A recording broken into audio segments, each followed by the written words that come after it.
strode like destroying angels over Checaris's city.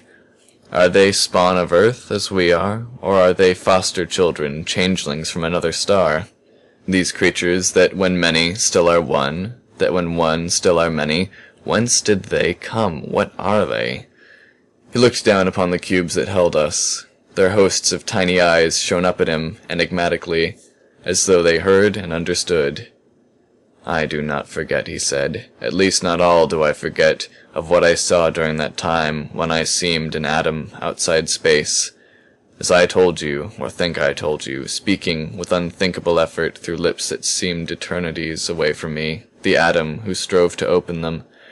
There were 3 visions, revelations, I know not what to call them, and though each seemed equally real, of 2 of them only one, I think, can be true, and of the 3rd, that may sometime be true, but surely is not yet. Through the air came a louder drum roll. In it something ominous, something sinister. It swelled to a crescendo, abruptly ceased, and now I saw Norhala raise her head. Listen. I saw a world, a vast world, Goodwin, marching stately through space.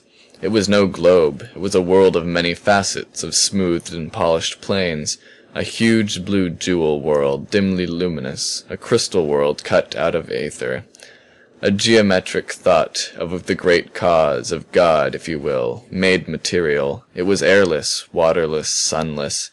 I seemed to draw closer to it, and then I saw that over every facet patterns were traced, gigantic symmetrical designs, mathematical hieroglyphs.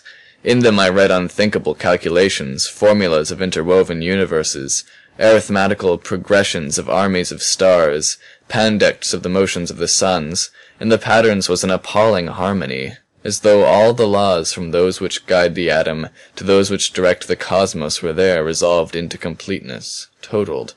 The faceted world was like a cosmic abacus, tallying as it marched the errors of the infinite. The patterned symbols constantly changed form. I drew nearer. The symbols were alive. They were, in untold numbers, these. He pointed to the thing that bore us. I was swept back, looked again at it from afar, and a fantastic notion came to me. Fantasy it was, of course, yet built, I know, around a nucleus of strange truth. It was, his tone was half whimsical, half apologetic, it was that this jeweled world was ridden by some mathematical god, driving it through space, noting occasionally with amused tolerance the very bad arithmetic of another deity, the reverse of mathematical, a more or less haphazard deity, the god, in fact, of us and the things we call living. It had no mission. It wasn't at all out to do any reforming. It wasn't in the least concerned in rectifying any of the inaccuracies of the other. Only now and then it took note of the deplorable differences between the worlds it saw and its own impeccably ordered and tidy temple with its equally tidy servitors.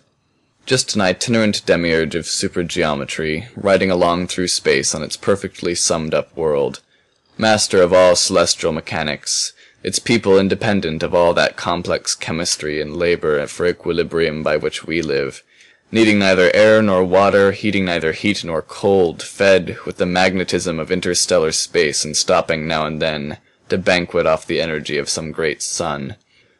A thrill of amazement passed through me. Fantasy all this might be, but how, if so, had he gotten that last thought? He had not seen, as we had, the orgy in the Hall of Cones, the prodigious feeding of the metal monster upon our sun. That passed, he went on, unnoticing. I saw vast caverns filled with the things, working, growing, multiplying, in caverns of our earth, the fruit of some unguessed womb, I do not know. But in those caverns, under countless orbs of many-colored lights, again the thrill of amaze shook me. They grew. It came to me that they were reaching out toward sunlight and the open. They burst into it, into yellow glowing sunlight. Ours? I do not know. And that picture passed. His voice deepened. There came a 3rd vision. I saw our Earth. I knew, Goodwin, indisputably, unmistakably that it was our Earth. But its rolling hills were leveled, its mountains were ground and shaped into cold and polished symbols, geometric, fashioned. The seas were fettered, gleaming like immense jewels in patterned settings of crystal shores. The very polar ice was chiseled. On the ordered plains were traced the hieroglyphs of the faceted world, and on all earth, Goodwin, there was no green life, no city, no trace of man. On this earth that had been ours were only these. Visioning, he said. Don't think that I accept them in their entirety. Part truth, part illusion. The groping mind dazzled with light of unfamiliar truths and making pictures from half light and half shadow to help it understand. But still, some truth in them. How much I do not know, but this I do know. That last vision was of a cataclysm whose beginnings we face now, this very instant. The picture flashed behind my own eyes, of the walled city, its thronging people, its groves and gardens, its science and its art, of the destroying shapes trampling it flat, and the dreadful desolate mount. And suddenly I saw that mount as earth, the city as earth's cities, its gardens and groves as earth's fields and forests, and the vanished people of Cherkis seemed to expand into all humanity. But Martin, I stammered, fighting against choking, intolerable terror. There was something else, something of the keeper of the cones and our striking through the sun to destroy the things, something of them being governed by the same laws that govern us, and that if they broke, then they must fall, a hope, a promise that they would not conquer. I remember, he replied. But not clearly. There was something, a shadow upon them, a menace. It was a shadow that seemed to be born of our own world, some threatening spirit of earth hovering over them. I cannot remember, it eludes me. Yet it is because I remember but a little of it that I say those drums may not be taps for us. As though his words had been a cue, the sounds again burst forth, no longer muffled nor faint. They roared, they seemed to pelt through the air and drop upon us. They beat about our ears with thunderous tattoo like covered caverns drummed upon by titans with trunks of great trees. The drumming did not die, it grew louder, more vehement, defiant and deafening. Within the thing under us a mighty pulse began to throb, accelerating rapidly to the rhythm of that clamorous roll. I saw Norhala draw herself up, sharply, stand listening and alert. Under me the throbbing turned to an uneasy churning, a ferment. Drums, muttered Drake. They are no drums, it's drum fire. It's like a dozen Marnes, a dozen Verdons. But where could batteries like those come from?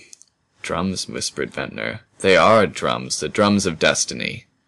Louder, the roaring grew. Now it was a tremendous rhythmic cannonading. The thing halted. The tower that upheld Ruth and Norhala swayed, bent over the gap between us, touched the top on which we rode. Gently the two were plucked up. Swiftly they were set beside us. Came a shrill, keen wailing, louder than ever I had heard before.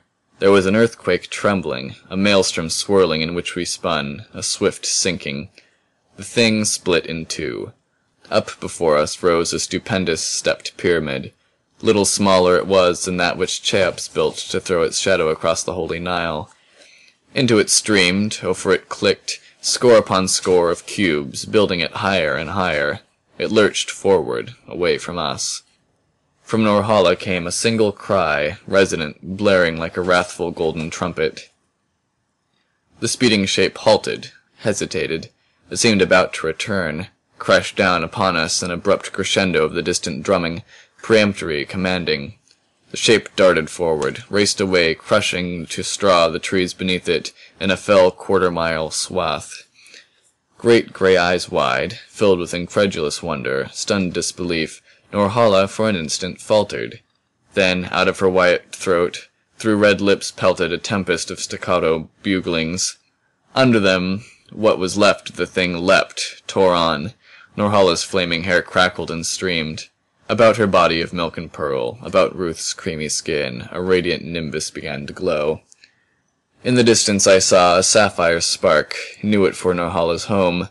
Not far from it now was the rushing pyramid, and it came to me that within that shape was strangely neither globe nor pyramid, nor except for the trembling cubes that made the platform on which we stood, did the shrunken thing carry us hold any unit of the metal monster except its spheres and tetrahedrons, at least within its visible bulk.